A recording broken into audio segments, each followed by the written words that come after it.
కి స్వాగతం. ఈనాటి ముఖ్యాంశాలు.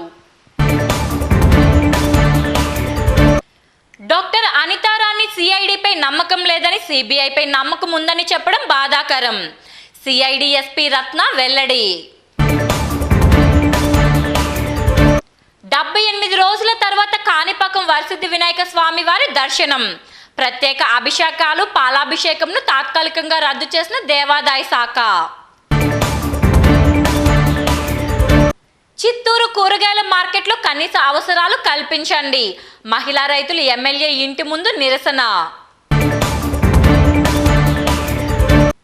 నర్సరీ యజమానులు తప్పనిసరిగా లైసెన్సులు పొందాలి.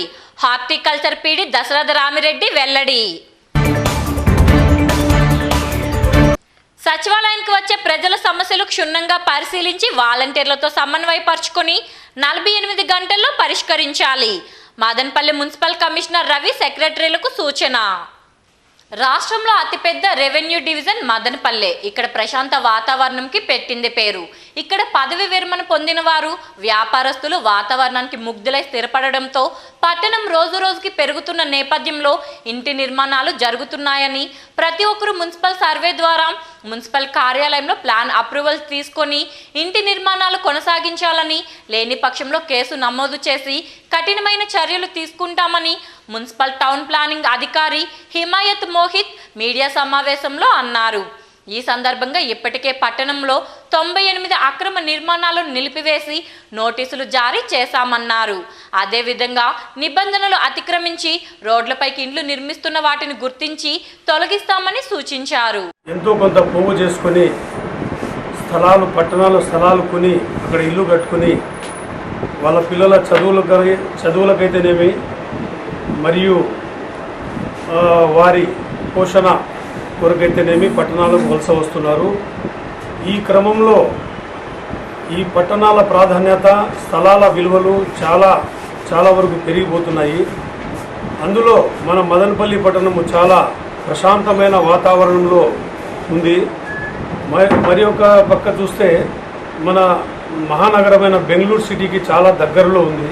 అందుకే మదనపల్లి వచ్చే ప్రజలు ఇక్కడ సెటిల్ కావాలని చాలామంది అనుకుంటూ ఉంటారు. ఈ క్రమంలో ఇక్కడ బిల్డింగ్ యాక్టివిటీ కూడా చాలా వరకు పెరుగుతుంది. ఈ బిల్డింగ్ యాక్టివిటీలో ప్రతి ఒక్కరూ మున్సిపల్ లైసెన్స్డ్ సర్వే ద్వారా ప్లాన్లు అప్లై చేసుకొని వాటికి అప్రూవల్ తీసుకొని దాని ప్రకారమే కన్స్ట్రక్షన్ చేసుకోవాలని కోరుచున్నాను. అలా మీరు డీవియేషన్ చేసే పాటైతే మీరు చట్టవిరుద్ధమైన చర్య చేసినట్టు మీ పైన మున్సిపాలిటీ నుంచి నోటీసులు ఇవ్వబడతాయి. మరి ఆ నోటీసులకు అనుగుణంగా మేము ప్రాసిక్యూషన్ కూడా చేస్తాము. తగిన ఫైన్ కూడా కోర్టులో కట్టవలసి వస్తుంది. కాబట్టి ప్రజలందరూ గమనించి ఈ విషయాన్ని మీరు ఖచ్చితంగా ప్లాన్ పెట్టుకోండి. ఆ ప్లాన్ ప్రకారమే ఇల్లు కట్టుకోండి. ఇదే మేము మిమ్మల్ని కోరుకునే విషయము. మరి ఒక విషయం ఏమంటే, ఇప్పుడు గవర్నమెంట్ ఎల్ఆర్ఎస్ అనే స్కీమ్ పెట్టింది, ల్యాండ్ రెగ్యులరేషన్ స్కీము. ఒకవేళ మీరు 14% కట్టని పక్షంలో ఇప్పుడు ఎల్ఆర్ఎస్ స్కీము జూన్ 31 వరకు ఫోర్స్లో ఉంది.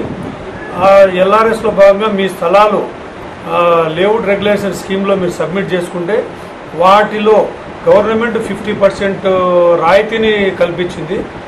కాబట్టి మీరు అదనంగా కట్టాల్సిన అవసరం ఉండదు. ఆ 50% మీకు మిగిలిపోతుంది. మంచి అవకాశము. కాబట్టి పట్టణాల్లో అనాథరైజ్డ్ లేఅవుట్స్లలో ఎవరైనా కానీ మీ ప్లాట్లు కొని ఉంటే, అది కూడా 31/8/2019 లోపల రిజిస్టర్ అయి ఉంటే ఖచ్చితంగా మీరు ముందుకు రండి. ఈ 2 నెలల పీరియడే మనకు ఉంది. ఆ ఎల్ఆర్ఎస్లో మీ ప్లాట్లన్నీ రెగ్యులరైజ్ చేస్తాము. తద్వారా మేము అప్రూవల్ కూడా ఇస్తాము. దాని ద్వారా మీరు చక్కగా ఇల్లు కట్టుకొని ప్రశాంతమైన వాతావరణంలో ఉండొచ్చు. మరి ఒక విషయం ఏమంటే, బిల్డింగ్ పీనలైజేషన్ స్కీమ్ అని గత సంవత్సరము మాకు స్కీమ్ ఒకటి ఏర్పాటు చేసింది. దాంట్లో భాగంగా మాకు 226 బిల్డింగ్ అప్లికేషన్లు బీపీఎస్ అప్లికేషన్లు వచ్చాయి. దాంట్లో భాగంగా మాకు 2 కోట్ల రూపాయలు కూడా జమ అయింది మున్సిపాలిటీకి. ఇంకా ఒక 26 బిల్డింగ్ అప్లికేషన్లు పెండింగ్ ఉన్నాయి. అంటే అవి షార్ట్ ఫాల్ కూడా ఇచ్చాము, డబ్బులు పేమెంట్ చేయమని మున్సిపాలిటీకి. అటువంటి వాళ్ళు కూడా వాళ్ళకి మెసేజ్ పోతుంది. ఆ మెసేజ్ చూసుకొని వాళ్ళు ఇమీడియట్గా మున్సిపాలిటీకి ఆ పేమెంట్ చేసేసి వాళ్ళ బిల్డింగ్స్ రెగ్యులరైజ్ చేసుకోవాలని కోరుచున్నాను. వారం 10 రోజుల్లో మేము చాలా వరకు ఆన్ గోయింగ్ కన్స్ట్రక్షన్ మేము ఇన్స్పెక్షన్ చేసి వాటిని అన్నిటికీ నోటీసులు ఇవ్వడం జరిగింది. అలా ఒక 90 నోటీసులు ఇవ్వడం జరిగింది. ఆ 90 నోటీసులలో మేము మళ్ళీ ప్లాన్ అప్రూవల్స్ పరిశీలించగా దాదాపుగా 75 బిల్డింగ్ అప్రూవల్స్ వాటికి ఉన్నాయి. బిల్డింగ్ అప్రూవల్స్ ఉండి వాళ్ళు వాస్తు కొరకు మరి దేని కొరకు కొంతవరకు డీవియేషన్ చేశారు. ఆ డీవియేషన్ భాగానికి గాను మనం నోటీసులు ఇచ్చాము. మరి ఒక 15 అనాథరైజ్డ్ కన్స్ట్రక్షన్లో కూడా నోటీస్ ఇచ్చాము. అవి కూడా ప్లాన్స్ రెడీ అయిపోయి మాకు మున్సిపాలిటీకి సమర్పిస్తున్నారు. ఆ బిల్డింగ్ అప్రూవల్స్ లైసెన్స్ సర్వేల ద్వారా ఆ పేమెంట్ జరగడం జరుగుతుంది ఆన్లైన్లో. కాబట్టి అందరూ పట్టణ ప్రజలు గమనించి ఈ మున్సిపాలిటీని సహకరించి మీరు మున్సిపాలిటీ బలోపేతంగా ఉంటేనే మీరు కూడా బలోపేతంగా ఉంటారు. కాబట్టి మున్సిపాలిటీ అప్రూవల్ తీసుకొని ఖచ్చితంగా దాని ప్రకారంగా బిల్డింగ్ ప్లాన్ కట్టుకొని సుఖంగా ఉండాలని నేను కోరుచున్నాను. పిహెచ్సిలలో కరోనా పరీక్షల కిట్ల కొరత లేదని Madanapalle division deputy DM&HO doctor Lokavardhan తెలిపారు. జిల్లా కలెక్టర్ వారి అధ్యక్షతన మరియు డిఎంఎన్హెచ్ఓ డాక్టర్ పెంచలయ్య వారి ఆధ్వర్యంలో మదనపల్లి డివిజన్లోని 24 గంటలు పనిచేసే ప్రాథమిక పట్టణ ఆరోగ్య కేంద్రాలు ఎంపిక చేయబడిన పిహెచ్సిలలో నేటి నుంచి కరోనా నిర్ధారణ కొరకు నమూనాలను సేకరించి పరీక్షల నమూనాలను తిరుపతికి తీసుకెళ్లడానికి ప్రత్యేక వాహనం ఏర్పాటు చేయడం జరిగిందన్నారు. కలెక్టర్ గారి ఆదేశాల మేరకు శ్రీయుత జిల్లా వైద్యాధికారి ఆధ్వర్యంలో 27 పిఎస్సిస్ ఎమర్జెన్సీ సర్వీసెస్ లాగా మనము ఈ రోజు నుంచి అక్కడే ట్రూ నాట్ పరీక్షలు చేయడం జరుగుతుంది. ప్రయాణికులకి ఇమ్మీడియట్గా వాళ్ళ పిహెచ్సి పరిధిలోనే టెస్ట్ చేయడం జరుగుతుంది. రిజల్ట్స్ కూడా వెంటనే త్వరితగతిన వాళ్ళ మొబైల్కి అందజేయడం జరుగుతుంది. కాబట్టి మనం ఎంత తొందరగా ఈ వ్యాధిని గుర్తించగలుగుతామో అంత తొందరగా ఇంకొకరికి అంటుకోకుండా స్ప్రెడ్ చేయకుండా మనం నివారించడం జరుగుతుంది. ఇప్పుడు జిల్లాలో మొత్తము మన డివిజన్లో కానీ వచ్చే కేసులన్నీ కూడా బయట రాష్ట్రాల నుంచి పక్క ప్రాంతాల నుంచి వచ్చిన వాళ్ళకే. కాబట్టి ఈ మన ప్రదేశంలో ఎవరికి ఈ వ్యాధి లేదు. బయట నుంచి వచ్చిన వాళ్ళని కూడా వెంటనే క్వారంటైన్ చేయడం జరుగుతుంది. మన మదనపల్లి డివిజన్లో ఇప్పటికి దాదాపు 58 కేసులు రిపోర్ట్ అవ్వడం జరిగింది. వాటిలో 48 కేసుల దాకా డిశ్చార్జ్ చేసేసారు. మిగతా వాళ్ళని కూడా ఒక 2-3 రోజుల్లో డిశ్చార్జ్ చేయడం జరుగుతుంది. కాబట్టి ఎవరు ప్యానిక్ అవసరం లేదు, భయపడాల్సిన అవసరం లేదు. భౌతిక దూరం పాటిస్తూ ఇప్పుడు లాక్డౌన్ కొంచెం సడలింపులు ఉన్నాయి కాబట్టి చాలామంది గుంపులుగా ఉండడం అవన్నీ మానుకొని భౌతిక దూరం పాటించి వ్యాధిని ఇంకొంచెం అరికట్టడానికి ప్రయత్నం చేస్తారని ఆశిస్తున్నాం. ప్రభుత్వం ప్రతిష్టాత్మకంగా ప్రవేశపెట్టిన సచివాలయ వ్యవస్థ ద్వారా ప్రజలకు మెరుగైన సేవలు అందించాలని స్థానిక మున్సిపల్ కార్యాలయంలో కమిషనర్ రవి సచివాలయ సెక్రటరీలకు సూచించారు. దీనిపై ప్రజలకు అవగాహన కల్పించి వారి సమస్యలను తక్షణమే పరిష్కరించాలని పేర్కొన్నారు. సచివాలయానికి వచ్చిన ప్రజలను మర్యాదగా పలకరించి వారి సమస్యలను క్షుణ్ణంగా పరిశీలించి 48 గంటలలోపు సచివాలయ సిబ్బంది వాలంటీర్లతో సమన్వయపరుచుకొని సమస్యలు పరిష్కరించాలని తెలిపారు. సచివాలయాలు వచ్చి దాదాపు 7 నెలలు అయింది. ఈ 7 నెలల్లో వాళ్ళ యొక్క పనితీరు ఫంక్షనింగ్ ఎలా ఉందని రివ్యూ చేయడం జరుగుతూ ఉంది. రోజువారీగా ప్రతి సచివాలయాన్ని సందర్శించడం, అక్కడ ఉన్నటువంటి సెక్రటరీస్ వాలంటీర్ల పనితీరు ఎలా ఉంది, ఇంకా ఉన్న పరిస్థితి నుంచి ఇంకా మరింత మెరుగైన స్థితికి ఎలా తీసుకున్నారు, ఏదైతే మనకి సచివాలయాలు వ్యవస్థ ప్రజల కోసం పౌరుల కోసం వాళ్ళ యొక్క సేవలను త్వరితగతిన అందించే విధానంలో భాగంగా ఎంత మేరకు మనం వాళ్ళకి సర్వీస్ అందించగలుగుతున్నాము, వాళ్ళకి పూర్తి స్థాయిలో సర్వీసెస్ అందించగలుగుతున్నాము, ఇందులో ఏమైనా ఇబ్బందులు ఏమైనా ఉన్నాయా, ఆ ఇబ్బందులు ఏంటి, వాటిని ఎలా అధిగమించాలి అనే దాని మీద మేము రోజువారీగా రోజుకొక 2 సచివాలయాన్ని సమీక్షించి అక్కడ ఉన్నటువంటి ఇబ్బందులు తెలుసుకోవడం, వాళ్ళ ఇబ్బందులు కూడా తెలుసుకొని వాటన్నింటినీ అధిగమిస్తూ మరింత ముందుకు వెళ్ళాలనేటువంటి ప్రక్రియలో భాగంగానే ఈ యొక్క సచివాలయ సందర్శన జరుగుతుంది. ఈరోజు నేను ఇక్కడ సచివాలయం అంటే సొసైటీ కాలనీ 2 ఈ సొసైటీ కాలనీ 2 సచివాలయంలో ఈ సెక్రటరీ కార్యదర్శులతో తర్వాత వాలంటీర్లతో సందర్శించింది. ఇక్కడ చూసినట్లయితే ఈ సర్వీసెస్ అనేది మరింత పురోగతిలో అంటే ఒక స్థాయిలో ఉన్నాయి.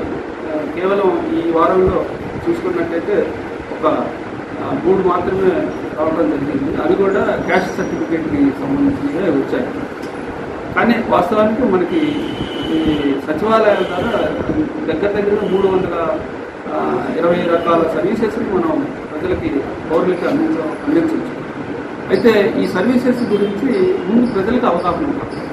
సో ఆ భాగంలో ఆ ప్రక్రియలో భాగంగానే వాలంటీర్లు కూడా మేము ఇన్వాల్వ్ చేసి ప్రజలకు అందరికీ కూడా ముందుగా మనం ఇచ్చేటటువంటి సర్వీసెస్ ఎన్ని రకాలు ఉన్నాయి ఏంటి అనేది ప్రజలకి అవగాహన చేయమని చెప్పి వాళ్ళందరినీ కూడా కోరటం జరిగింది. వాళ్ళు ఈ రోజు నుంచే ప్రజలకి ఇంటింటికి వెళ్ళి క్యాంపెయిన్ కండక్ట్ చేసి వాళ్ళందరికీ కూడా మనం ఇచ్చేటటువంటి సర్వీసెస్ కానీ అదేవిధంగా వాళ్ళకి ఏదైనా ఫిర్యాదులు కూడా ఉంటే మనం ఇచ్చేటటువంటి సర్వీసెస్ ఉన్నది ఏదైనా ఏ రకమైనటువంటి ఫిర్యాదులు ఏమైనా ఉన్నా కూడా వాళ్ళ ఫిర్యాదుల రూపంలో తెలియజేయవచ్చు. అవన్నీ కూడా సచివాలయంలో తీసుకోవడం జరుగుతుంది. తీసుకున్నటువంటి దరఖాస్తులు కానీ సర్వీస్ రిక్వెస్ట్ని వాళ్ళకి ఎక్నాలజ్మెంట్ కూడా ఇవ్వడం జరుగుతూ ఉంది. ఏదైతే కాల పరిమితి ఉందో ఆ కాల పరిమితిలో మరి వాళ్ళకి సేవలు అందుతున్నాయా లేదా, అంటే సకాలంలో వాళ్ళకి సేవలు అందించగలుగుతున్నాం లేదా, ఇందులో ఏమైనా జాప్యం జరుగుతుందా, జాప్యం జరిగితే దానికి కారణాలు అనే దాని మీద కూడా ఈరోజు నేను సెక్రటరీ సమావేశం ఏర్పాటు జరుగుతుంది. అన్నీ కూడా సమీక్ష చేసి నెక్స్ట్ 1 వీక్లో మంచి ప్రోగ్రెస్ని సాధించాలని చెప్పి వాళ్ళందరినీ కూడా పాటు. చిత్తూరు జిల్లా రామకుప్పంలో రాష్ట్ర ప్రభుత్వం క్షురకులకు సంవత్సరానికి 10,000 రూపాయలు అందిస్తున్న సందర్భంగా ముఖ్యమంత్రి జగన్మోహన్ రెడ్డి చిత్రపటానికి నాయి బ్రాహ్మణ సంఘం తరపున పాలాభిషేకం నిర్వహించిన అనంతరం భారీ కేకును కట్ చేసి ప్రజలకు పంచిపెట్టారు. లాక్డౌన్ సందర్భంగా పనులు లేక ఇబ్బందులు పడుతున్న సమయంలో ప్రభుత్వం ఆర్థిక సహాయం చేసినందుకు రామకుప్పం మండలం నాయి బ్రాహ్మణ సంఘం తరపున జగన్మోహన్ రెడ్డికి కృతజ్ఞతలు తెలిపారు. మండల నాయి బ్రాహ్మణ సంఘం ఎప్పుడూ జగన్మోహన్ రెడ్డికి అండగా నిలుస్తుందని వారు తెలియజేశారు.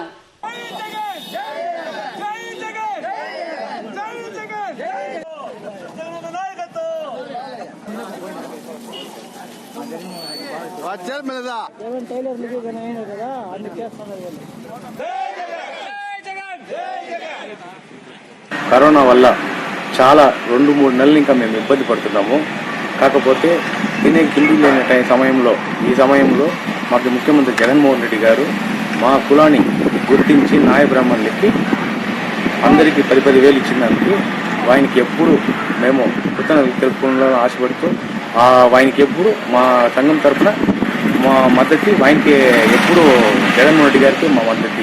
జిల్లాలో ప్రతి ఒక్క నర్సరీ యజమానులు తప్పనిసరిగా లైసెన్స్ తీసుకొని నర్సరీలు నడుపుకోవాలని, లేని పక్షంలో కేసు నమోదు చేసి కఠినమైన చర్యలు తీసుకుంటామని స్థానిక సిఎల్ఆర్సిపి కార్యాలయంలో horticulture PD Dasaratha Ramireddy nursery యజమానులకు అవగాహన కార్యక్రమం నిర్వహించారు. ఈ సందర్భంగా నర్సరీల చుట్టూ దోమలు చేరకుండా కంచె ఏర్పాటు చేసుకొని తప్పనిసరిగా 2 ద్వారాలు ఉండాలని, మొక్క దశ నుంచే రోజుకు 4 సార్లు నీటిని పట్టి కనీసం 28 రోజుల పైన రైతులకు మొక్కలు అమ్మాలని సూచించారు. లేకపోతే కొన్ని కారణాల దానివల్ల ఏమవుతుందంటే మనకి నష్టం వస్తుంది. అప్పుడు మనం న్యూట్రియన్స్ స్ప్రే చేసుకోవాల్సిన అవసరం ఉంటుంది. చాలా వరకు కోకోపీట్ క్వాలిటీగా ఉంటే మీరు ఎరువులు ఇవ్వాల్సిన అవసరం లేదు. కానీ ఒక్కొక్కసారి పరిస్థితులు వస్తాయి, మన కోకోపీట్ క్వాలిటీగా లేకపోవడం పరిస్థితి ఉంటుంది. అప్పుడు మైక్రో న్యూట్రియన్స్ ఎంపీకే 3 ఇవ్వాల్సి వస్తాయి, మెగ్నీషియం కూడా ఇవ్వాల్సి వస్తుంది. Next slide.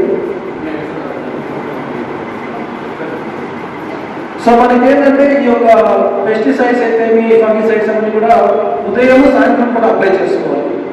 నెక్స్ట్.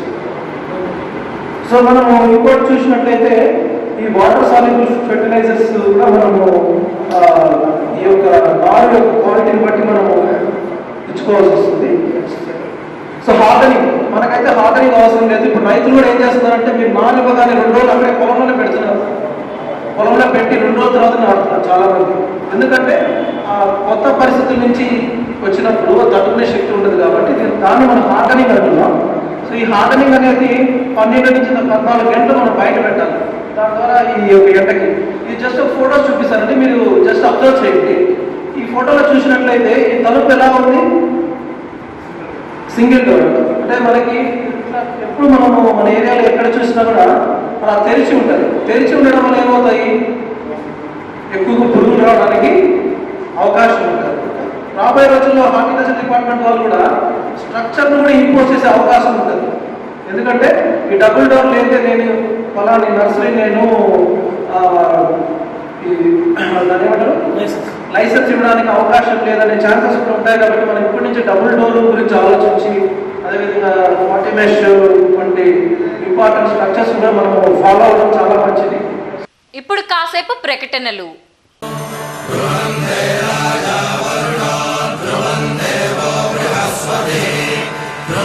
సమర్పిస్తున్నాం పరిణయ కలెక్షన్స్. నిశ్చితార్థం నుండి వ్రతం వరకు ప్రతి వేడుక కోసం ప్రత్యేక వస్త్రాలు మీకోసం. పట్టు, high fancy saris, suitings and shirtings, men's wear, kids wear ఏవైనా కమనీయమైన వివాహ వేడుకలకు రమణీయమైన అద్భుత వస్త్రాలు. కళ్యాణ తిలకం దిద్దుకున్న కోమలాంగి, కడగంటి చూపుల దారాలతో జరి వెలుగులు పోటీ పడుతున్నాయంటే అవి ఖచ్చితంగా ధనలక్ష్మి షాపింగ్ మాల్ వారి వస్త్రాలే అయి ఉంటాయి. విలక్షణమైన వస్త్రాలు, అద్భుతమైన బహుమతులు. Ladies wear, kids wear, men's wear, shootings and shirtings అన్నిటిపై హోల్సేల్ ధరల్లో ఉన్న వస్త్రాలపై మరలా ఫ్లాట్ 10% ప్రత్యేక డిస్కౌంట్. అన్ని రకాల వస్త్రాలకు అసలైన వేదిక. నాణ్యత, మన్నిక మేమిచ్చే కానుక. అద్భుతమైన డిజైన్లు, లెక్కకు మించిన వెరైటీలు, నమ్మశక్యంగాని అత్యంత తగ్గింపు ధరలు. సరికొత్త డిజైన్లలో మనసు దోచే పరిణయ కలెక్షన్స్. అన్ని రకాల వస్త్రాలపై 10% ప్రత్యేక డిస్కౌంట్. కస్టమర్ల అభిమానానికి పుట్టినిల్లు ధనలక్ష్మి షాపింగ్ మాల్, తూర్పు కొత్తపేట, మదనపల్లి. కాణిపాకం శ్రీ వరసిద్ధి వినాయక స్వామి వారి ఆలయంలో ప్రత్యేక అభిషేకాలు, పాలాభిషేకంను దేవాదాయ శాఖ తాత్కాలికంగా రద్దు చేసింది. 78 రోజుల తర్వాత భక్తులకు కాణిపాకం శ్రీ వరసిద్ధి వినాయక స్వామి వారి దర్శనం కల్పించిన ఆలయ అధికారులు రాష్ట్రంలో కరోనా వైరస్ తగ్గుముఖం పట్టకపోవడంతో దూర ప్రాంతాల నుంచి వచ్చే భక్తుల ద్వారా కరోనా సోకే ప్రమాదం ఉండడంతో రాష్ట్ర దేవాదాయ శాఖ కఠిన నిర్ణయం తీసుకుంది. ఇకపై కాణిపాకం ఆలయంలో స్వామివారి గర్భాలయంలో స్వామివారికి ప్రతిరోజు జరిగే పాలాభిషేకం, ప్రత్యేక అభిషేకాలు రద్దు చేయాలని దేవాదాయ శాఖ నుంచి ఆదేశాలు వచ్చినందున అవన్నీ రద్దు చేస్తున్నట్లు ఆలయ ఈవో వెంకటేష్ తెలిపారు. ఈ సందర్భంగా ఈవో మాట్లాడుతూ ఇకపై ఆలయంలో జరిగే ఆర్జిత సేవ, గణపతి హోమం, నిత్య కళ్యాణం టికెట్లను కేవలం 30% టికెట్లు మాత్రమే భక్తులకు అందుబాటులో ఉంచుతున్నామని, అక్షరాభ్యాసం, అన్నప్రాసన తాత్కాలికంగా రద్దు చేసినట్లు ఈవో వెంకటేష్ తెలిపారు. కాణిపాకం మహాక్షేత్రం స్వయంభూ శ్రీ వరసిద్ధి వినాయక స్వామి దేవస్థానం ఈరోజు 10వ తారీఖు నుండి భక్తులందరికీ ప్రవేశం కల్పిస్తున్నాము. ఈ భక్తులందరూ కూడాను వచ్చేటప్పుడు తప్పనిసరిగా ఆధార్ కార్డు తీసుకొని రావాలి, మాస్కులు ధరించి రావాలి. 65 సంవత్సరాలు పైబడినటువంటి వాళ్ళు, 10 సంవత్సరాల లోపల పిల్లలు, గర్భిణీ స్త్రీలు, తర్వాత వికలాంగులు, వీళ్ళకి ప్రవేశం లేదు. దయచేసి వీళ్ళు తీసుకొని రావద్దండి. మిగిలిన వాళ్ళందరూ కూడాను రావచ్చు. శీఘ్ర దర్శనము, ఉచిత దర్శనము, 2 క్యూ లైన్లు ఉన్నాయి. ఇక్కడ శానిటైజర్స్, థర్మల్ గన్స్ ఉన్నాయి. చేతులు కడుక్కోవడానికి కూడాను వాటర్ అరేంజ్ చేశాము. జాగ్రత్తగా వచ్చి దర్శనం చేసుకుని స్వామివారి కృపకు పాత్రలు కావాలని కోరుతున్నాము. కళ్యాణకట్ట ఒక 2-3 రోజుల పరిస్థితి చూసి జనాభా ఎంత మాత్రం వస్తారో చూసుకొని దాన్ని బట్టి, అది ఎక్కువ ప్రమాదం కాబట్టి కొంత 2-3 రోజులు చూసి తర్వాత ఓపెన్ చేస్తాం. పలంనేరు రూరల్ పెంగర్గుంట చెరువు నుండి ఇసుకను అక్రమంగా 2 ఎడ్ల బండ్లతో ఇసుకను పలంనేరు వైపు తరలిస్తుండగా ఎస్ఐ నాగరాజు వారి సిబ్బంది గుడియాత్తం రోడ్డులో వారిని ఆపి విచారిస్తే వారి వద్ద ఎటువంటి అనుమతి పత్రాలు లేకపోవడంతో 2 వ్యక్తులతో పాటు ఎద్దుల బండ్లను పలంనేరు పోలీస్ స్టేషన్కు తరలించారు.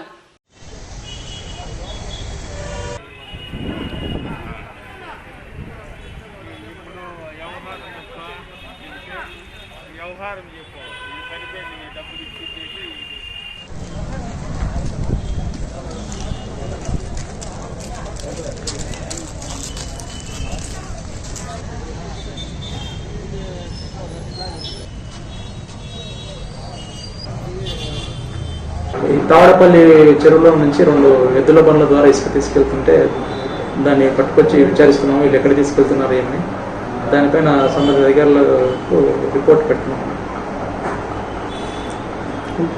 కోఆర్డినేటర్ నుంచి తీసుకెళ్తున్నాము అని చెప్పారు. అది ఎక్కడ తీసుకెళ్తున్నారు ఏమనేది విచారిస్తున్నాము. దీనిపైన ఏమన్నా ఇల్లీగల్గా తీసుకెళ్తుంటే ఎక్కడైనా దానిపైన చట్టపరమైన చర్యలు తీసుకుంటాం. చిత్తూరు కూరగాయల మార్కెట్ తరలింపు రోజు రోజుకి ముదురుతోంది. నగరం నడిబొడ్డున దశాబ్దాలుగా ఉంటున్న మార్కెట్ను రోజుకో చోట మారుస్తున్నారని, ప్రస్తుతం మార్కెట్ కేటాయించిన ప్రాంతంలో కనీస సౌకర్యాలు లేవని ఆవేదన చెందుతున్నారు మహిళా రైతులు. తమ గోడు వినే నాదుడే కరువయ్యారని చిత్తూరు ఎమ్మెల్యే ఆరణి శ్రీనివాసులు ఇంటి ఎదుట నిరసనకు దిగారు. గ్రామ ప్రాంతాల నుండి తాము పండించిన కూరగాయలు అమ్ముకోవడానికి చిత్తూరు మార్కెట్కి వస్తున్నామని, కానీ ఇక్కడ తమకు టాయిలెట్, తాగునీరు లాంటి కనీస సౌకర్యాలు కూడా లేకుండా ఎండకు ఎండి వానకు తడుస్తున్నామని మహిళలు ఆవేదన చెందుతున్నారు. ఇప్పటికైనా ఎమ్మెల్యే చొరవ తీసుకొని శాశ్వత కూరగాయల మార్కెట్ నిర్మించాలని వారు డిమాండ్ చేస్తున్నారు. తెల్లారి వాళ్ళు నిన్న వచ్చినాము, 7:30 గంటకు వాళ్ళు రమ్మన్నారు. మేము 7 గంటలకే వచ్చినాము. ఇంతవరకు వాళ్ళు వచ్చి మీ పరిస్థితి ఏమి అట్లని చెప్పేదానికి వాళ్ళు ఎవరు వినపుచ్చుకోలేదు. మేము కాసుకొని ఉన్నాము. ఇంతసేపు మేము తిని లేకుండా, నీళ్లు లెప్పు లేకుండా మేము ఉన్నాము. వాళ్ళు ఏమి మమ్మల్ని పట్టించుకోలేదు. మా బీదోలు మేము మార్కెట్ నమ్మి మేము ఉండాము. మేము అందరూ ఆడోళ్ళు ఒక 30 మంది మాకు తెచ్చి ఉడిస్తే మేము బతుకుంటామన్నా. అన్ని షాపులు తెచ్చారు. మందు అంగడి తెచ్చున్నారు, గుడ్ల అంగడి తెచ్చారు, నగల అంగడి తెచ్చున్నారు, పండ్ల అంగడి తెచ్చున్నారు, పూల అంగడి తెచ్చున్నారు, మొత్తం షాపులు తెచ్చింటారు. ఈ మార్కెట్ మాత్రం వీళ్ళు తెచ్చి, ఆ మార్కెట్ తెరిస్తే మాత్రం కరోనా వస్తుందా? ఇప్పుడు ఇన్ని మార్కెట్లు తెచ్చి ఉండారు, కరోనా రాలేదా? ఆ పొద్దు వాళ్ళ భార్య గురించి మేము గెలిపిస్తామో, మాకు మంచిది చేస్తామని మేము దయచేసి మేము వచ్చినాము. ఈ సూర్య మేము చెప్పాలని, మా బాధ మేము చెప్పుకోవాలంటే వాళ్ళు ఇంతవరకు కొర ఏమని వచ్చి మమ్మల్ని ఏమని కొర వాళ్ళు అడుగులేదన్నా. ఇది మాకు మంచిది చేయాలని మేము కోరుకుంటాము. మా ఆడవాళ్ళు నైట్ టైం అంత దూరం వెళ్తారు. ఎవరన్నా చిన్న బిడ్డలు ఇంట్లో ఎవరు లేవు. మా అత్తలే, మా మామలు, మా హస్బెండ్ కూడా లేవు. ఇప్పుడు పిల్లల్ని వదిలేసి ఎక్కడ పోమంటారు చెప్పండి? నైట్ టైం అంత దూరం వెళ్తాం. 2:30కే వేయాలి మొదలుతారు సార్. మళ్ళీ వ్యాపారం ఏమి ఉండేది, ఆడించి తెస్తాం కానీ వ్యాపారం ఏమి ఉండలేదు. ఇక్కడ వచ్చి పోలీసు వాళ్ళంతా అన్ని తన్ని వేసేసిపోతారు. మేమేం చేయమంటారు? నుండి ఆడ పోవడానికే 150 రూపాయలు ఖర్చు అవుతుంది. ఆటో ఛార్జ్కి 150 రూపాయలు. అక్కడ షాప్ పెట్టాలంటే టిఫిన్కి ఒక 50 రూపాయలు, టీకి ఒక 20 రూపాయలు ఖర్చు. మొత్తం 300 రూపాయలు ఖర్చు అయిపోతుంది. 200 ఖర్చు అయిపోతుంది. దాంట్లో సంపాదించి మేము ఏం పెట్టుకోవాలా? పిల్లలకి ఏం మార్కెట్లో వ్యాపారం పడరు. కరోనా అంటే మార్కెట్ లాక్డౌన్ పంటారు. இப்போ கிட்டத்தட்ட 3 மாதத்துக்கு ஆயின்னு இருக்குது. எங்களுக்கு எந்த பைப்பும் தெரியாது. మార్కెట్ తవిర వేరే ఎంత పైపు మాకు ఏ బెతుకు తెలీదు. మాకు మార్కెట్ తప్పితే మాకు ఏ బెతుకే తెలీదు. అట్లాంటిది ఇప్పుడు 3 నెలలు అయిపోయింది. ఎవరు 10 పైసలు ఇచ్చేవాళ్ళే. మేము ఈ మార్కెట్ నమ్మి బతుకుతున్నాము. అన్ని మార్కెట్లు తెచ్చినారు. చేపల మార్కెట్ నుంచి, పూల మార్కెట్ నుంచి ప్రతి ఒక్క షాపులు తెచ్చినారు. మార్కెట్ వాళ్ళకి ఇంతవరకు తెలియలేదు. మాకు తెలియమని మేము అడుగుతూ ఉన్నాము. మాకెవరు చూసేవాళ్ళే. మాకు మగ దిక్కు లేదు. మాకు ఎవరికే మొగుళ్ళు లేదు. మేము అనాథలుగా మేము బతుకుతున్నాము. ఆ మార్కెట్ని నమ్మి మేము బతుకుతూ ఉన్నాము. మాకేదన్నా మీరన్నా సహాయం చేయండి. ఇంతవరకు అవుతా ఉంది. 3 నెలలు దగ్గర కావస్తుంది. సరే, మీరు ఎమ్మెల్యే గారి ఇంటి ముందు ఎందుకు చేస్తున్నారా? ఆయనగా మీకు ఏదైనా ఒకటి కావాలంటే నాకు వచ్చి అడగండి, నేను చేస్తానని ఆ రోజు ఓటు ఎలక్షన్ ముందు మాకు చెప్పినారు. మీకు ఏ ఒక్క ఇది మేము చేస్తామన్నారు కాబట్టి మేము వచ్చినాము. ఆడ కమిషనర్ దగ్గర, మున్సిపల్ కమిషనర్ తెస్తే వాళ్ళు చెవులో వేసుకునే మాకు అసలు మర్యాద ఇవ్వనంటా ఉన్నారు. మార్కెట్ వాళ్ళంటేనే మర్యాద ఇవ్వను. డాక్టర్ అనితారాణి కేసు దర్యాప్తులో సిఐడి అధికారులకు అన్ని విధాలుగా సహకరించినప్పుడే కేసు దర్యాప్తు ముందుకు సాగుతుందని సిఐడి ఎస్పీ రత్న వెల్లడించారు.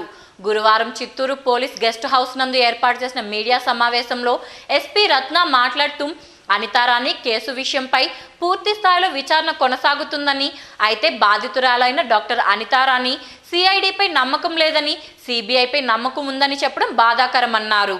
రాష్ట్రంలో సిఐడి వ్యవస్థ పటిష్టంగా ఉన్నదని, కేసులను ఛేదించడంలో ముందున్నదని తెలిపారు. పలు కేసులలో అవార్డులు కూడా తీసుకున్న విషయాన్ని ఆమె గుర్తు చేశారు. ఇప్పటి వరకు పెనుమూరు ప్రాథమిక ఆరోగ్య కేంద్రంలో వైద్య సిబ్బంది పూర్తి స్థాయిలో విచారణ చేయడం జరిగిందన్నారు. అదేవిధంగా పోలీస్ స్టేషన్ నందు కూడా విచారణ చేయడం జరిగిందని తెలిపారు. అనితారాన్ని పూర్తి స్థాయిలో సహకరిస్తే దర్యాప్తులో మరింతగా ముందుకు తీసుకెళ్తామని, ఇప్పటి వరకు తాము చేసినటువంటి దర్యాప్తు ప్రాథమిక నివేదిక వరకు వచ్చిందని తెలిపారు. దర్యాప్తులో సేకరించిన విషయాలను ఉన్నత స్థాయి అధికారులు ఇంటికి తీసుకెళ్లడం జరుగుతుందన్నారు. అనితారాణి కేసును నిష్పక్షపాతంగా దర్యాప్తు చేస్తున్నామని, అనితారాణి సిఐడి అధికారులకు పూర్తి స్థాయిలో సహకరించాలని ఎస్పీ రత్న కోరారు. ఈ కేసు కంప్లైనెంట్ అయిన డాక్టర్ అనితారాణి గారికి స్టేట్మెంట్ రికార్డ్ చేయడం కోసం 160 సిఆర్పిసి కింద ఒక నోటీస్ని సమ్మన్ని తయారు చేసి ఆవిడ్ని పర్మిషన్ అంటే ఆమెని విచారించడానికి ఆమె స్టేట్మెంట్ తీసుకోవడానికి ఆమె పర్మిషన్ కోసం ఆవిడకి ఫోన్ చేయడం జరిగింది. ఐఓ గారు ఫోన్ చేశారు. సో దానిపైన ఆవిడ ఈ సిఐడి ఇన్వెస్టిగేషన్ నాకు అవసరం లేదండి, రాష్ట్ర వ్యవస్థలకు నేను ఎవరికి కూడా ఎటువంటి స్టేట్మెంట్లు కానీ ఏమి కానీ ఇవ్వను, నేను సహకరించను అని చెప్పి ఆమె చెప్పడం జరిగింది. అప్పటికి మేము ఆమెతో ఫోన్ మాట్లాడేటప్పుడు 5:06 గంటలు అట్లా అయింది. సో అదే నెక్స్ట్ డే మేము వస్తామని చెప్పి అడగటం కోసమే ఆమెని మాట్లాడాం. ఈవెన్ సమ్మన్లో కూడా నెక్స్ట్ డే అని చెప్పి రాసాము, అంటే 10వ తారీఖు మార్నింగ్ 9 గంటలకు అని చెప్పి. మళ్ళీ నెక్స్ట్ డే కూడా మేము కనుక్కుంటే హాస్పిటల్కి ఆవిడ రాలేదని చెప్పి తెలిసింది. మేము సుమారు 10 గంటల టైంలో ఆవిడ నివాసం ఉంటున్నటువంటి మురకంబట్టికి ఇంటికి వెళ్ళడం జరిగింది. ఆవిడ ఒక ఇంట్లో రెంట్కి ఉంటున్నారని చెప్పి తెలిసింది. పై పోర్షన్లో ఆవిడ ఉంటున్నారు, కింది పోర్షన్లో ఓనర్స్ ఉంటున్నారు. సో మేము పై పోర్షన్కి వెళ్ళి కాలింగ్ బెల్ 2-3 సార్లు ప్రెస్ చేసేటువంటి రెస్పాన్స్ రాలేదు. తదుపరి మేము ఆమెకి ఫోన్లో అక్కడే మాట్లాడడం జరిగింది. ఫోన్లో ఆమె చెప్తున్నటువంటి విషయాల్ని మేము కొత్తగా సిఐడిలో ప్రవేశపెట్టినటువంటి electronic device audio video record చేసేటువంటి ఈ నిర్దేశం ద్వారా రికార్డ్ చేయడం జరిగింది. సో ఆమెతో మాట్లాడినప్పుడు సేమ్ అవే విషయాలు ఆమె వెల్లడించారు. ఏంటంటే సిఐడి ఇన్వెస్టిగేషన్ నాకు అవసరం లేదంటే ఎటువంటి నమ్మకం నాకు లేదు, రాష్ట్ర వ్యవస్థలపై నమ్మకం లేదు, నేను సిబిఐ ఎంక్వైరీ అయితేనే సహకరిస్తాను, వాళ్ళకు మాత్రం స్టేట్మెంట్ ఇస్తాను. తర్వాత డిప్యూటీ సీఎం నారాయణ స్వామి గారిని బర్తరఫ్ చేయాలి, అక్కడ ఉన్నటువంటి సిబ్బంది హాస్పిటల్లో పెనుమూరు పిఎస్సిలో ఉన్నటువంటి సిబ్బంది కింది స్థాయి సిబ్బంది ఎవరైతే ఉన్నారో వాళ్ళని డిస్మిస్ చేస్తే మాత్రమే నేను. ఈవిడ ప్రధానంగా ఏమైతే చెప్తున్నారు, ఉప ముఖ్యమంత్రిని బర్తరఫ్ చేయాలి, తర్వాత డిస్మిస్ చేయాలనేవి చేస్తే నేను సహకరించుతాను పోలీసుకి అని చెప్పి సిఐడికి అని చెప్పి చెప్పడం సరైన పద్ధతి కాదు. ఎందుకంటే అవి పోలీస్ పరిధిలోకి రావు, దానికి సపరేట్ కంప్లైంట్ ఇవ్వటము, అది డిపార్ట్మెంటల్ ఎంక్వైరీ ఉంటుంది, కరప్షన్ అయితే ఏసీబీ ఎంక్వైరీ ఉంటుంది, అవి వేరే విషయాలు ఉంటాయి. మేము ఇచ్చినటువంటి కంప్లైంట్ అది క్రిమినల్ కేసు ఏదైతే ఉందో SC/ST PO యాక్ట్ కింద రిజిస్టర్ అయిన కేసు, దాని తాలూకు విచారణ చేయడానికి మాత్రమే మాకు నిర్దేశం ఉంది. కానీ ఆ విషయాలను చేయడానికి దానికి సిఐడికి ముడిపెట్టి సిఐడిని నేను నమ్మను అని చెప్పడం సరైన పద్ధతి కాదు. సుధాకర్ విషయంలో సిబిఐనే ఎంక్వైరీ చేశారు, ఇంకొక డాక్టర్ సుధాకర్ విషయం సిబిఐ ఎంక్వైరీ చేశారు, ఇంకా వేరే అదర్ కేసుల్లో కూడా సిబిఐనే ఎంక్వైరీ చేశారు. ఈ రాష్ట్ర వ్యవస్థల్లో పైన నమ్మకం లేదు నాకు అని చెప్పారు. నిజానికి డాక్టర్ సుధాకర్ కేసులో సిఐడి ఎటువంటి విచారణ కానీ దర్యాప్తు కానీ చేయలేదు. డాక్టర్ సుధాకర్ కేసు అసలు సిఐడికి ఎండార్స్ చేయవాలి. దాన్ని మాకు ఎగ్జాంపుల్గా చూపించి మాట్లాడటం అస్సలు సరైన పద్ధతి కాదు. అదొకటి. తర్వాత సిఐడి కానీ పోలీసు కానీ రాష్ట్రంలో పనిచేసే ఉన్న పోలీస్ వ్యవస్థ కానీ సిఐడికి కానీ అత్యంత ఆధునికమైనటువంటి సాంకేతిక పరిజ్ఞానాన్ని ఉపయోగిస్తూ పోలీసింగ్ చేస్తున్నందుకు పలు అవార్డులు వచ్చినాయి. ఈవెన్ సిఐడికి కూడా మంచి అవార్డ్స్ రావడం జరిగింది. ఇప్పటివరకు నేను చేసినటువంటి ఇన్వెస్టిగేషను ఒక ప్రాథమిక నివేదిక వరకు వస్తుంది, ఇది సరిపోతుంది. ఇంకా ఫర్దర్గా మా సీనియర్ ఆఫీసర్స్తో డిస్కస్ చేసిన తర్వాత దీనిలో ఏ విధంగా పోవాలనేది సిఐడిలో ఒక పద్ధతి ఉంది. ఒక ప్రిలిమినరీ ఎంక్వైరీ రిపోర్ట్ అని సబ్మిట్ చేసినాక దానిపైన ఆఫీసర్స్ ఇన్స్ట్రక్షన్స్ ఇస్తారు, ఒక అడ్వైజరీ మెమో ఒకటి ఇస్తారు. దాని ఆధారంగా ఐఓ ఇన్వెస్టిగేషన్ చేస్తాడు, ఆయనకున్నటువంటి పరిధిలో ఆయన వెళ్తాడు. సో ఈ పరిస్థితుల్లో మమ్మల్ని ఆవిడ ఆ విధంగా మాట్లాడడం మాకు కొంచెం బాధ కలిగించింది. చాలామంది తెలియదు అసలు ఏమిటేమిటి ఉన్నాయి పోలీస్ ఇన్వెస్టిగేషన్, అందుకోసం మీకు కొంచెం మీడియా ద్వారా పరిచయం చేద్దామని చెప్పడం జరిగింది. బాధ్యత కలిగినటువంటి వ్యవస్థల్ని బాధ్యత లేకుండా మాట్లాడడం సరైన పద్ధతి కాదని చెప్పి అందరికి కూడా తెలియజేస్తున్నాం. ఇటువంటి పరిజ్ఞానంతో సింపుల్గా బ్లంట్గా సిఐడి ఈజ్ నాట్ సరైన సంస్థ కాదు, నేను వాళ్ళకి ఇన్వెస్టిగేషను చేయడం నాకు ఇష్టం లేదు, నేను ఎటువంటి స్టేట్మెంట్ ఇవ్వలేదని చెప్పడం సరైన పద్ధతి కాదు. తర్వాత రాజ్యాంగాన్ని ప్రతి ఒక్క వ్యక్తి గౌరవించాలి. అది ఎందుకంటే రాజ్యాంగం వల్లనే ఆవిడైనా నేనైనా ఏ ఉమెన్ ఆఫీసర్ అయినా ఉద్యోగాలు చేయడానికి అవకాశం అదే కదా, ఆధారం అదే కదా. సో రాజ్యాంగ వ్యవస్థ ద్వారా ఏర్పడినటువంటి వ్యవస్థలు ఇవన్నీ, ఇది ఎవరో ఒక వ్యక్తి క్రియేట్ చేసిన వ్యవస్థలు కాదు. సో అలాంటి వ్యవస్థల్ని సింపుల్గా కామెంట్ చేయటం, మనకున్న తక్కువ పరిజ్ఞానంతో మాట్లాడటం అనేది అది సరైన పద్ధతి కాదు, అది ఒక బాధ్యత కిందకి రాదు. దట్టు ఒక గవర్నమెంట్ ఎంప్లాయీ అలా మాట్లాడటం అసలు సరైన పద్ధతి కాదు. ఆవిడ మీద కౌంటర్ కేసు రిజిస్టర్ అయింది అక్కడ పెనుమూరు పోలీస్ స్టేషన్. అది కూడా క్రైమ్ నెంబర్ 23/20 ఒక కౌంటర్ కేసు కూడా రిజిస్టర్ ఆ రోజే చేశారు. ఇది 8 o'clockకి ఈవి కేసు రిజిస్టర్ అయితే 8:30కి కౌంటర్ కేసు రిజిస్టర్ అయింది. ఈ ఎవరైతే భరత్ అనే కన్నుకి ఇంజరీ అయిందని చెప్పి హాస్పిటల్కి వచ్చి అక్కడ ట్రీట్మెంట్ గురించి గొడవైందో ఆ భరతే కంప్లైంట్. సో ఆ కేసు కూడా రిజిస్టర్ చేశారు, అది కూడా ఇన్వెస్టిగేషన్ చేశారు కొంతవరకు. సో అది కూడా మేము పరిగణలోకి తీసుకుంటాం. 2 కేసులను కూడా సీడీ ఫైల్స్ తీసుకున్నాం, అది కూడా తీసుకున్నాం సీడీ ఫైల్ కాపీ. సో ఇవన్నీ కూడా పరిగణలోకి తీసుకుని ముందుకు ఫర్దర్ ఇన్వెస్టిగేషన్, దీన్ని రీఇన్వెస్టిగేషన్ అన్నాము, ఫర్దర్ ఇన్వెస్టిగేషన్. ఇంకా వాళ్ళు చేయనివి ఒమిషన్స్ ఏమున్నాయి, కమిషన్స్ ఏమున్నాయి అంటే చేయనివే ఉన్నాయి, చేసినవే ఉన్నాయి, ఇంకా చేయాల్సిందే ఉంది. ఏ విధంగా చేస్తే పూర్తి స్థాయిలో విషయాలను వెలుగులోకి వస్తాయి అనేది పరిశీలించి ముందుకు వెళ్ళటం అనేది ఖచ్చితంగా జరుగుతుంది. మేము అదే ఎంక్వైరీ చేసాం. ప్రతి ఒక్క అటెండెన్స్ ఆమె దగ్గర పెట్టుకుంటుందంట రిజిస్టరు. ప్రతి ఒక్కళ్ళు ఆమెకు చెప్పి ఆమె దగ్గరికి వెళ్ళి సంతకం పెడతారంట అని చెప్పి వాళ్ళు చెప్పారు. ఈవిడపైన వాళ్ళు కంప్లైంట్ చేస్తున్నారు, ఆవిడపైన ఈవిడ కంప్లైంట్ చేస్తున్నారు. కింది స్థాయి సిబ్బందికి కూడా కొన్ని హక్కులు ఉంటాయి, వాళ్ళకు కూడా కొన్ని రైట్స్ ఉంటాయి, కొన్ని నిబంధనలు ఉంటాయి, వాళ్ళకంటూ ఒక సర్వీస్ మ్యాటర్స్ ఉంటాయి కదా. సో సింపుల్గా వాళ్ళని ఎలా పెడతారో కామెంట్ చేయడానికి కూడా లేదు. ఆవిడ కామెంట్ చేస్తే ఆమె ఎలా రెస్పాండ్ అవుతున్నారో సేమ్ టైం వాళ్ళు కూడా అలాగే రెస్పాండ్ అవుతున్నారు. వాళ్ళు కూడా మమ్మల్ని అనవసరంగా ఆమె మాట్లాడుతుంది, ఆమె చాలా హరాస్ చేస్తుంది మమ్మల్ని అని చెప్పి వాళ్ళు ఇచ్చారు స్టేట్మెంట్స్. ఇన్వెస్టిగేషన్ ముందుకు వెళ్తుంది. ఆవిడ కోఆపరేట్ చేసినా చేయకపోయినా ఆమె చేసిన ఎఫ్ఐఆర్ ఉంది మన దగ్గర, ఆమె కంప్లైంట్ ఉంది. కంప్లైంట్లో ప్రతి ఒక్క ఇంగ్రీడియంట్ పైన అంటే ప్రతి ఒక్క సెంటెన్స్లో ఆమె ఏమైతే వెలుగుచ్చారో తన బాధను కానీ ఆరోపణలు కానీ ఆ ప్రతి ఒక్క విషయాన్ని మేము వెరిఫై చేస్తూ వెళ్తాం. అంతేగాని లేటెస్ట్గా మళ్ళీ కొత్తగా డిస్మిస్ చేయాలి, బర్తరఫ్ చేయాలి ఈ పద్ధతులు అనేది అది సిఐడి పరిధిలోకి రాదు. దానికి సిఐడికి ఎటువంటి సంబంధం లేదు. బంగాళాఖాతంలోని అల్పపీడనం అంచనాలకు విరుద్ధంగా ఉన్న చోటనే కొనసాగుతుంది. అయితే ఇది రానున్న 48 గంటల్లో పశ్చిమ వాయువ్య దిశగా పయనిస్తూ బలం పుంజుకుంటుందని వాతావరణ శాఖ తెలిపింది. దీని ప్రభావంతో నేడు ఉత్తర కోస్తాంధ్ర, తెలంగాణలో విస్తారంగా వర్షాలు పడతాయి. కొన్ని చోట్ల అతి భారీ వర్షాలు నమోదవుతాయి. నైరుతి ఋతుపవనాలు తమిళనాడు అంతటా వ్యాపించాయి. రాయలసీమలో కూడా మరికొంత ముందుకు కదిలి కోస్తాంధ్ర, తెలంగాణలో ప్రవేశించనున్నాయి. నిన్న తునిలో 3 సెంటీమీటర్లు, విశాఖలో 1 సెంటీమీటర్ వర్షం పడింది.